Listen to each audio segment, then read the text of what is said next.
제목을 정의롭지 못한 세상 보기라고 했는데, 아, 제가 보기에 참 세상이 정의롭지 않은 것 같아서 제가 이렇게 적어봤습니다. 저도 굉장히 약간 그 반골 기질 뭐 그런 얘기하죠. 이렇게 좀 삐딱하고 특히 이렇게 청년의 혈기가 있을 때 그 사회 문제에 대해서 이제 불만도 갖고 하는 그런 저도 경험이 있는데요. 아, 제가 아, 얼마 전까지도 굉장히 이런 불만이 많았습니다. 보면은 이제 굉장히 이 나쁜 방법으로 뭐 이제 공평하지 않은 방법으로 많은 나쁜 짓을 하는 사람들을 많이 보게 되고, 어떻게 저 사람들 저럴 수 있을까라고 하고 그런 생각을 많이 했습니다.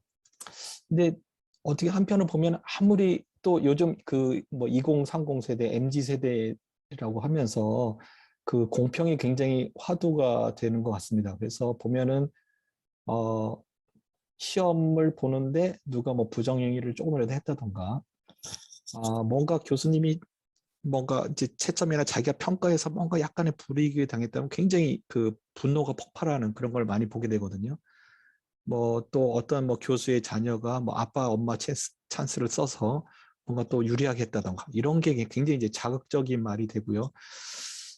그래서 그러다가 이제 최근에 와서는 또 보면은 뭐 이거는 누구 잘못이라고 하기 좀 뭐 명확하지 않습니다만, 뭐 코로나 바이러스가 있고 그러면서 또 최근에 이제 주택난이 많이 문제가 되고 있죠. 집값이 폭등하고 그러면서 서울에 사는 사람도 이제 뭐 강남권에 사는 사람, 다른 데 사는 사람 또 뭐 굉장히 이제 집값이 많이 오는데 조금만 오르는데 집이 없는 사람은 이제 벼락거지.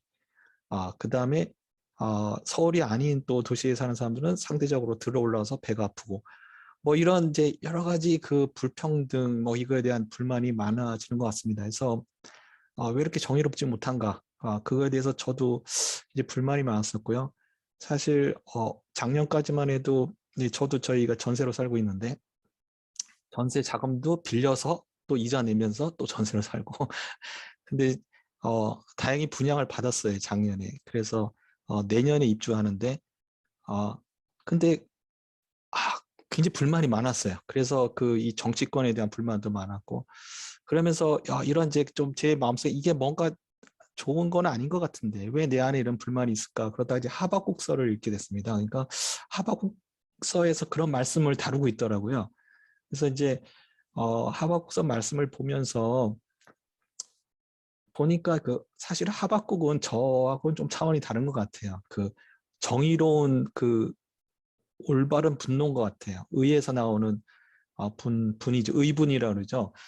저는 좀 배가 아파서 내는 화고 이분은 좀 의분이 아닌가 그런 생각이 드는데 이 하박국서를 보니까 그 이제 그 하박국이 하나님에 대해서 서로 이제 말씀을 주고받고 하게 됩니다. 첫 번째 이제 1장에 보면 하박국이 먼저 얘기를 합니다. 그 다음에 이제 여호와께서 응답하시고 또 다시 하박국이 얘기하고 여호와께서 응답하시고 3장에서는 하박국이 이제 찬양하는 그런 말씀이 나오는데요.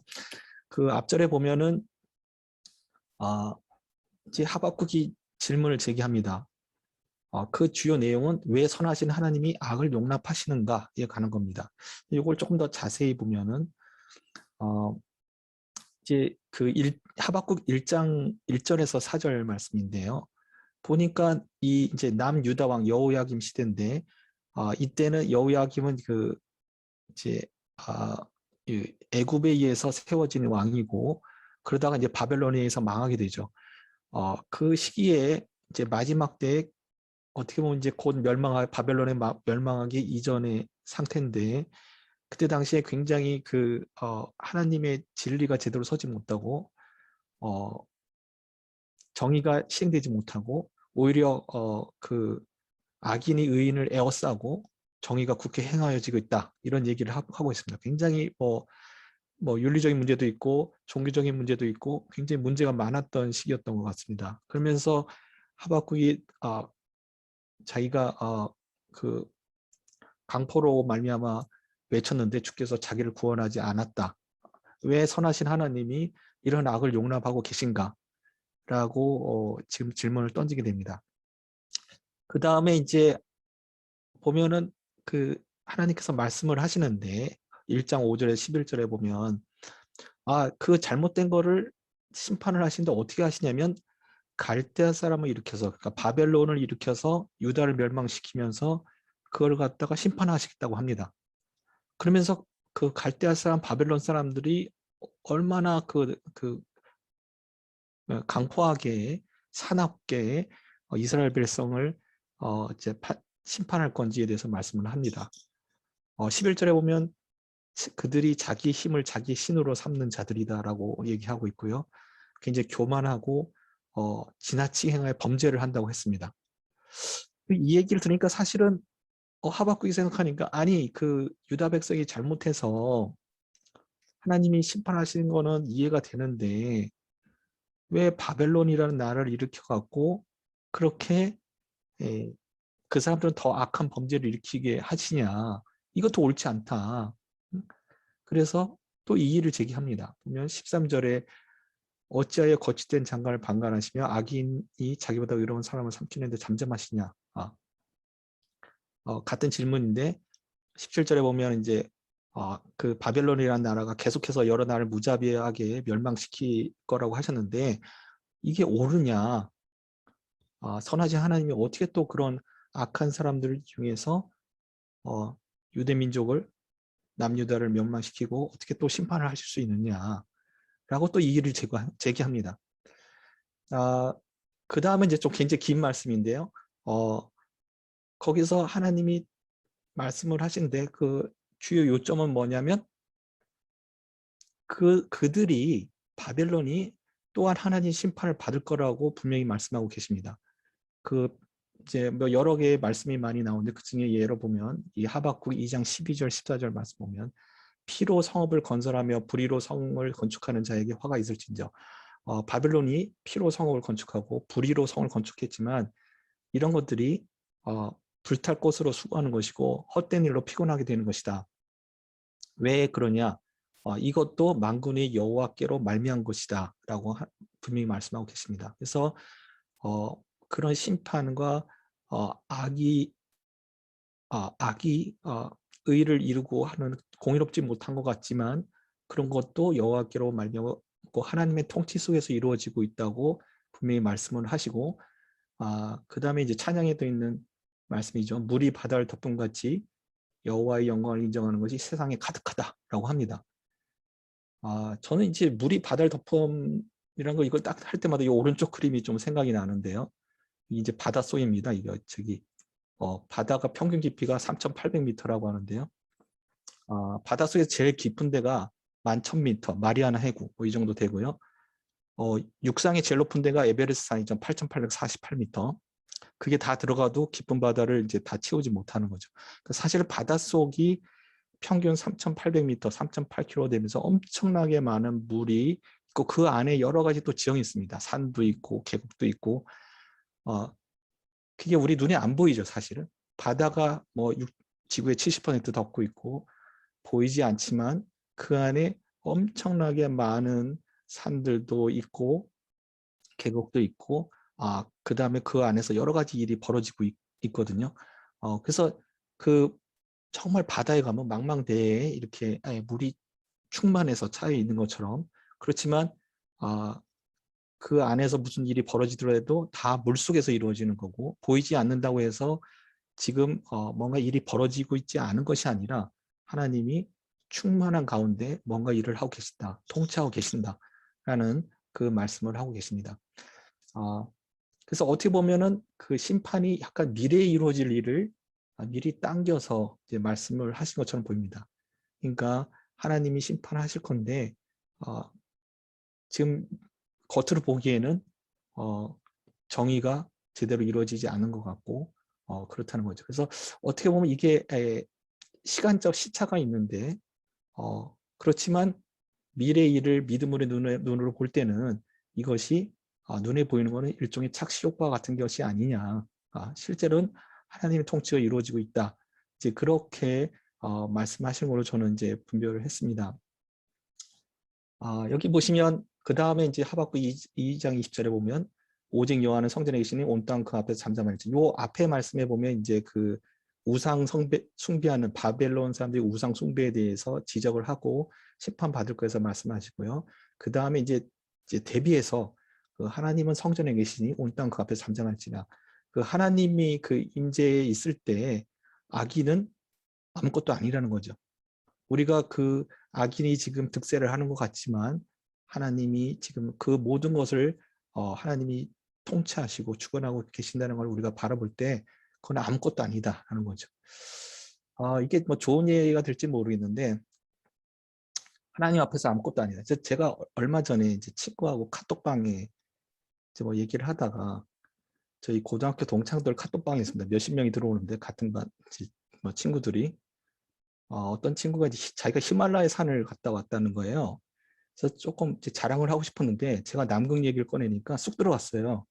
왜냐하면 남극이 하고 비교가 안 된다는 거예요. 자기도 좀 자랑하고 싶었는데 자기가 말을 못 하겠다는 거예요. 남극에 비교하니까. 그러니까 이게 상대적인 거죠. 얼마나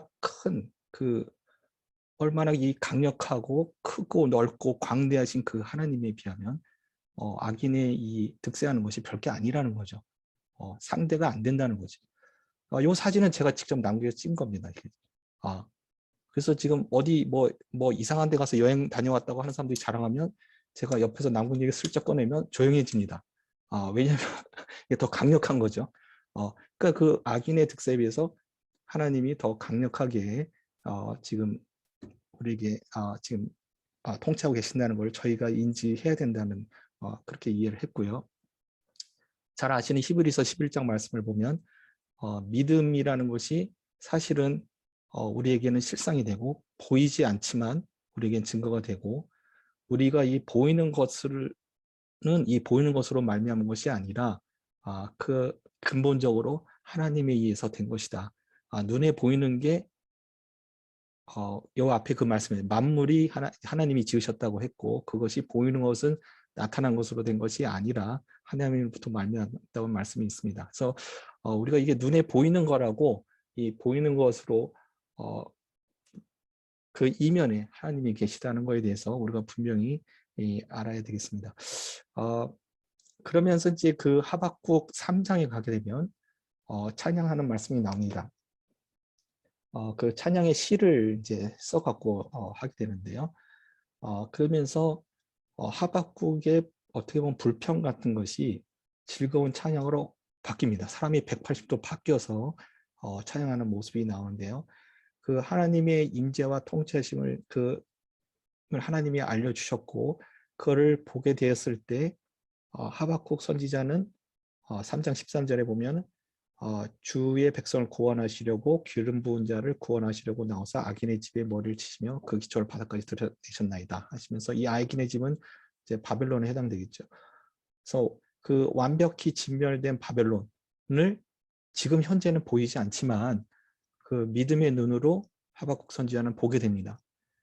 그 다음에 이것도 찬양에 있는 말씀이죠. 3장 17절 18절에 비록 무화과 나무가 무성하지 못하며 포도나무에 열매가 없으며 감람나무에 소출이 없으며 밭에 먹을 것이 없으며 우리의 양이 없으며 외양간에 소유가 없을지라도 나는 여호와로 말미암아 즐거워하며 나의 구원의 하나님으로 말미암아 기뻐하리로다. 사실은 저에게 정말 이렇다면 제가 기뻐할 수 있을까? 저는 사실은 부끄럽지만 못할 것 같습니다. 현재는. 예를 들어서 제게 아무런 소득이 없고 당장 내일 먹고 살아야 될지 아무도 저를 갖다가 돌봐준 사람이 없다. 오직 하나님만 믿고 내가 즐거워할 수 있을까 이런 생각을 갖게 됩니다. 근데 이 하박국 선지자는 이제 보게 됐습니다. 지금 하나님이 임재하고 계시다는 걸 알기 때문에 그 자기 즐거움의 원천이 이런 물질적인 것이나 보이는 것으로 인하는 것이 아니라 보이지 않는 하나님의 임재, 구원의 하나님을 믿는 그 믿음 때문에 자기는 기뻐한다라는 고백을 하게 됩니다. 또한 자기의 힘이 3장 19절 보면 주 여호와는 나의 힘이시다. 나의 발을 사슴 같게 하사 나의 나를 나의 높은 곳으로 다니게 하신다 하시면서 그 시편의 말씀을 상기시키는 말씀을 합니다. 그래서 여기서 말씀하시는 사슴은 굉장히 민첩한 동물로서 이렇게 대처를 잘하고, 그 다음에 나를 나의 높은 곳으로 다니게 하신다는 것은 자기를 존귀하게 해주실 분이 하나님이다라는 그런 고백을 하게 됩니다. 잘 아시는 말씀입니다만 잠언 3장 6절 7절에 보면 범사의 그를 인정하라고 말씀하시고, 그러면 그 길을 지도하신다고 하고, 스스로 지혜롭게 여기지 말라. 여호와를 경외하며 악을 떠날지어다 라는 말씀을 하십니다. 제가 굉장히 왜 정의롭지 못한가 그런 분을 품었을 때 어쩌면 그분을 제가 인정하지 않았던 거 아닌가 이런 생각을 갖게 되고요. 제가 스스로 지혜롭다고 생각해서 그 불의한 사람들에 대해서 판단하고 그 사람들을 갖다 어떻게 제가 바꾸려고 노력하는, 어떨 때는 직접적으로 대면으로 화를 내기도 하고 하는데, 그것보다는 그 여호와를 인정하고 자기가 지혜롭기보다는 여호와의 지혜로 뭔가 여호와를 경외하는 것에 초점을 맞추는 게 더 중요하다고 생각이 듭니다. 그 히브리서 11장 말씀을 조금 더 잘 아시지만 보시면 어떻게 보면 그 구원받은 성도들이 오히려 이 땅에서는 그 약속을 완전히 받지는 못했죠. 그 하늘에 있는 더 나은 본향을 사모하고 이 땅에서 어떻게 보면 이 불의에 가득 차고 정의롭지 못한 세상에 있지만 그 믿음의 눈으로 바라보고 외국인 또는 나그네임을 살았던 것을 이제 보게 됩니다. 제가 뭐 작년에 아파트 분양권을 받았다고 했는데 사실 저희 자매가 와이프가 굉장히 기분 좋습니다. 작년부터 새 집에 들어가면 뭐를 준비할까 그래갖고 이거는 뭐를 사야지 하고 아직도 2년이나 남았는데 마치 자기 새 집이 있는 것처럼 지금에 있는 집은 신경도 안 쓰고 들어갈 집에 대해서 온갖 그 생각으로 가득 차 있더라고요. 그러니까 지금 눈에 보이는 그 집에 있는 것도 아니고 앞으로 2년을 기다려야 되는데도 불구하고 자기가 그 집을 소유하게 될 거란 그 확신이 있을 때, 그 믿음이 있을 때 그 기쁜 마음으로 들어갈 집에 대해서 생각하고 온갖 그 생각으로 가득 차 있는, 그리고 그 집을 어떻게 꾸밀까, 집을 드디어 나의 집이 처음 생긴다 어떻게 꾸밀까, 그 생각하는 모습을 보고 우리 믿는 자의 모습이 바로 그런 것이 아닌가 하는 생각을 갖게 됐습니다. 네, 이것으로 말씀 좀 마치겠습니다.